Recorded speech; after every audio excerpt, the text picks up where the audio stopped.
This is freaking tea because it's still dry January and it's too late for coffee, dude. What's up, dudes? Welcome back to the channel. I'm Tom P, former demi-professional cross-country racer and current recovering middle-aged XC dork. What I'm going to talk about today is the difference between my Evil the Offering trail bike, my personal bike, and a demo bike I took out, the Pivot Cycles Switchblade V4. On paper, what the hell is paper, dude? Who looks at anything on paper anymore? So on screen, on the internet, they look like very similar bikes. They have very similar numbers. The Switchblade comes spec'd with a 160 fork and 142 rear travel, where the Evil Offering, it's kind of up to you. It's like choose your own adventure. It's got 140 rear travel, but then people will set up 140 in the front, 150 in the front, like I did, up to 160 in the front, depending on what you're into, if you want to get totally crazy. I went with 150. I like a little bit more cush because of the lack of suspension in my body, so my bobblehead doesn't fall off. I will mention this again. I got a weird back. I have a fusion. 10 of my 12 thoracic are fused. There's not a lot going on here, so I need more going on in the front of my bike. I am going to do a full Evil the Offering review at some point. I'm about 1,000 miles into that bike and have ridden it kind of all over the place, all different terrain. But right now I just wanted to compare the Offering to the Pivot Switchblade. So I got out on a demo of the Switchblade, a demo from JRA Cycles in Medford, Massachusetts. I hadn't got a chance to get out on this thing on the demo because it is so popular. It was just in such high demand. So I got out, it was now a couple months ago when it was all sunny and not nor'eastering outside. But I got to take it out to Blue Hills and ride it up and down some very chunky, very technical stuff and see how it fared. Right off the bat, I mean, kind of comparing the Delta Link suspension that you have on the Offering, the Dave's extra legitimate travel apparatus, and the DW Link, which is found on all the pivots, the Dave Weagle Link, DW Link. When you get on, you're coming off the Offering, off the Delta Link, and you're getting on the Pivot with the DW Link, I think one thing I noticed immediately is I think there is a little bit more pedaling efficiency. I don't feel like the Offering is a dog in any way, like it's sluggish. When you go and you punch on the pedals, it just gets up and goes.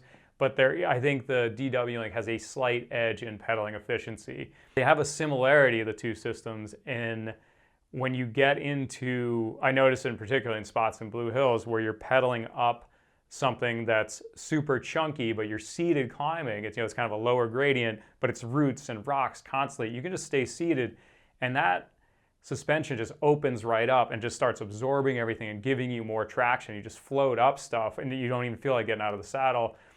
I don't notice with other suspension systems that I've ridden the on-off quality of like we're pedaling efficiency right now. We have a super solid platform, but now it's time to go and we're wide open. Now with the Evil, there's some quality that, on paper, so to speak, I don't know what causes this, but it has more of a, what's another word for poppy? Because I can't say poppy. God help me, I can't freaking say poppy. Don't you freaking say poppy. Don't you. It has a springiness to it. It's very springy. Let's put it that way. I don't know what it is, but I can generate more lift off. I love bump jumping off stuff and hitting little lips and stuff and just getting my little like XC dork air, kind of just like gapping across the trail. And I feel like that it is just my feelings because I can't really explain, theoretically why this is happening. Maybe someone with some more engineering wherewithal can do that for me in the comments. Hit me with your theories on why the Delta Link is more springy than the DW Link. For whatever reason, it just, air comes out of nowhere. It just goes boom, and you're in the air. It's incredible. And it makes the bike more, oh, here we go again. What's another word for playful? Playful. It's more of a silly monkey. The Evil is more of a silly monkey bike. And it just jumps into the air and it climbs all nimbly-bimbly all over the forest. So there's something there where the two bikes, their numbers, the geometry numbers, make it seem like they're going to be almost the same bike, but they're not. I haven't gotten too nitpicky and nuanced about the numbers, but they do look very similar on internet. So I'd give a little bit of the edge and the efficiency to the Switchblade, a little of the edge for the fun to the evil. One thing I've noticed is the perception. You know, I've noticed this going from single speed to trail bike, where the perception of, and that's another video I'm gonna do, I swear to God. Sometimes your perception of speed or capability of a bike is warped. And so sometimes I'll feel like I'm going very slowly on the single speed, where I'm actually way faster, according to Strava, so it's gotta be true.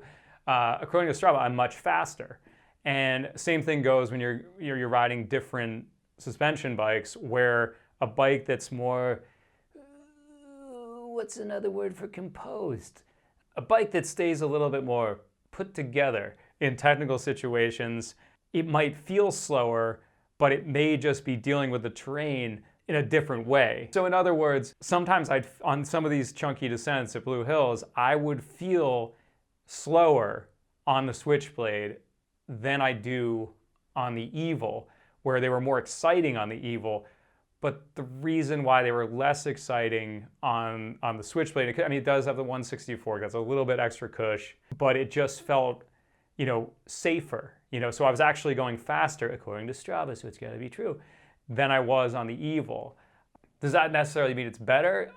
To some people, yes. To me, not necessarily. I mean, being on a bike that's very, you know, very stable and predictable and everything, and feels safe and is safe, is a good thing for sure. But then if you like the more playful monkey bike, then, you know, there's something to be said for that too. So the Evil, you know, while I might not be going as fast, I'm like kind of going, oh, I'm gonna jump off this and jump off that and bing, da bung, da boom, and desproying. The Pivot, I think I was more just like straight lining and absorbing stuff just very efficiently and more quickly, ultimately. It just depends on what you're into. I mean, I'm kind of into both. Having been riding mountain bikes for 30 years, I still cannot get over the fact that I am riding a 160, 142 travel bike that's that light, you know, in the Switchblade or the Evil. And, you know, you can pedal it right up a hill, you can climb all this techie stuff, but yet it absolutely destroys the downhills, and it's amazing. And I don't know if I want to get over that, because it's still such a trip to me that I'm effectively riding a 30-pound downhill bike from, you know, 20 years ago. It used to be a 50-pound downhill bike. This thing goes everywhere. Bikes are amazing now. I don't know how it worked that we invented flight over 100 years ago, put a man on the moon 50 years ago, but it took us until about 5 years ago to figure out how to make bikes that don't suck. So many bikes are good now, and before that, they were comparatively freaking horrible. The first bunch of bikes I had were basically just designed to torpedo my face into rocks. Yeah, I was definitely enamored with how, I mean, both bikes do this very well, but when you're on a techie climb and you're just at your absolute limit, and you can just keep pedaling and pointing that thing, and it's gonna just keep absorbing stuff and keeping traction. Yeah, they're definitely two of the best bikes I've ridden at that. One thing I've always noticed about the DW Link, and I'll give it an edge over the Delta Link. Also, let me just qualify this. I may not have my suspension totally dialed. I mean, I set it up as well as I can. I am not a nerd about it. If I am getting all of my travel, if my fork isn't a pogo stick, if it's not damp to the point, dampened, like it's all wet.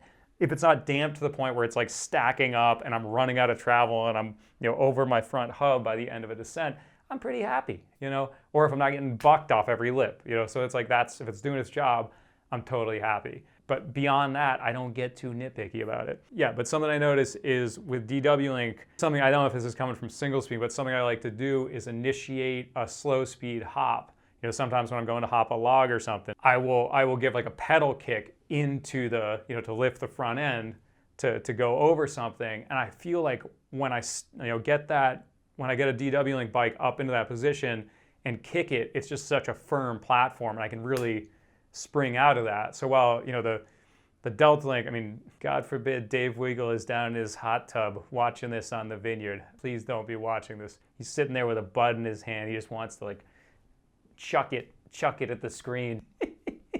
And for some reason, he's wearing a Red Sox sweater in the hot tub. I feel like there's something there where you spring out of that platform better. I don't know why. So I did ride the Switchblade in the high position. It has a geometry adjustment, and I tend to ride all of these bikes in the high position just to, you know, steepen that head tube angle a little bit. And then also, lift the bottom bracket, which is when you're pedaling through all this chunky stuff. I like to have that bottom bracket height. I also run the Evil in the higher position on Evil. It's low, extra low. Hey. Yeah, so in conclusion, I would literally flip a coin and ride either of these bikes. I think they're both awesome. I give the edge to efficiency and safety to the Switchblade, and I give the edge to the Evil in silly monkeyness and fun. So it's a matter of your personal preference. I mean, you also, I would never say just go buy a bike that you haven't ridden. So I would go ride both bikes. And there's no way I would ever spend $5,000, $6,000, $7,000 on a bike I hadn't ridden. That would be nuts. Unless I was Jeff Bezos, and then I would just be like, give me one of each of all of the bikes. Give me all the bikes. I don't really know why the bikes feel different at all. I think it's probably because of witches.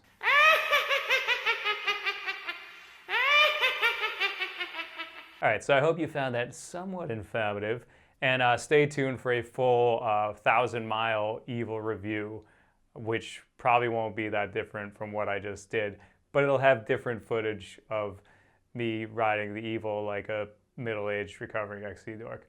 All right, thanks for watching, guys. I'll see you later.